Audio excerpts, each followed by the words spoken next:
Hello दोस्तों, dictation शुरू होगी 3 सेकंड बाद।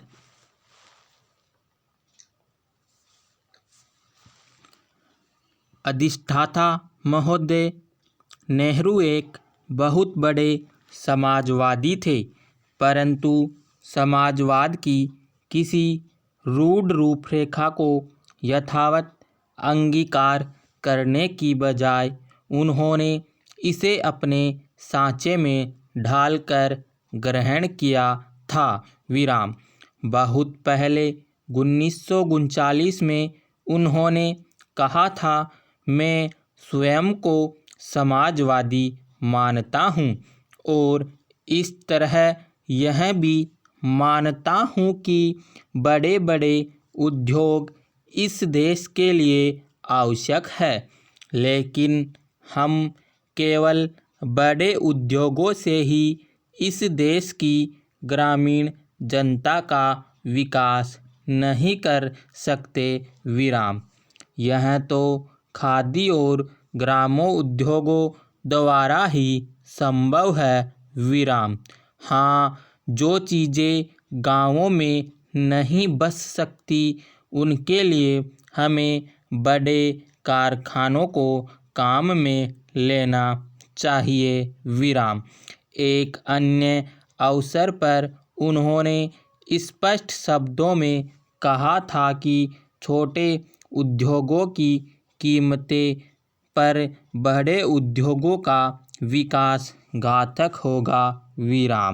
संविधान स्वाधीनता के पहले जो राष्ट्रीय योजना समिति गठित की गई थी, उसके अध्यक्ष के रूप में नेहरू ने कहा था कि योजना में बड़े ही नहीं, ग्रामों उद्योगों का विकास भी सम्मिलित है।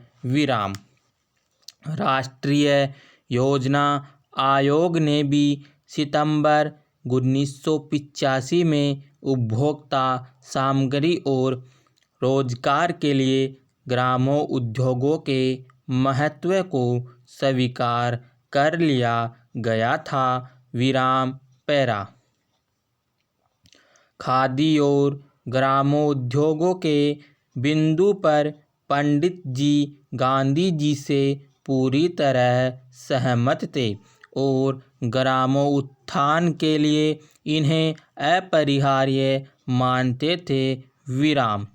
उनका तो लक्ष्य ही एक ऐसे आर्थिक ढांचे का निर्माण करना था जो कि बिना व्यक्तिगत एकाधिकार तथा पूंजी के केंद्रीकरण के अधिकतम उत्पादन प्रदान कर सके और शहरी तथा ग्रामीण अर्थव्यवस्था में संतुलन ला सके। इसी सांचे को दृष्टिगत रख उन्होंने 1950 में योजना आयोग की स्थापना की तथा इसके माध्यम से इस देश के आर्थिक विकास और आर्थिक असमानताओं को कम करने की नीति पर कदम बढ़ाए। अपनी योजनाओं में उन्होंने मिश्रित अर्थव्यवस्था को प्रश्रय दिया। वह औद्योगिकरण तथा ग्राम विकास दोनों को साथ लेकर चलना चाहते थे।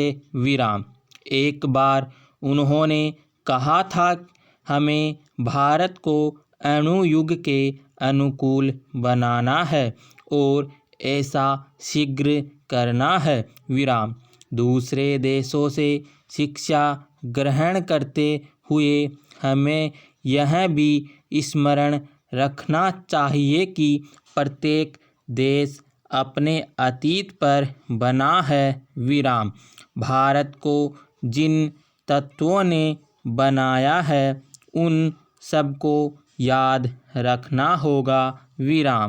जो लोग विज्ञान और प्रौद्योगिकी के प्रति नेहरू के मोह पर नाक भी सिकोड़ते हैं, उन्हें यह समझना चाहिए कि वे इन्हें आम आदमी ग्राम्यजन तक पहुंचाना अपना कर्तव्य समझते थे। विराम समाप्त।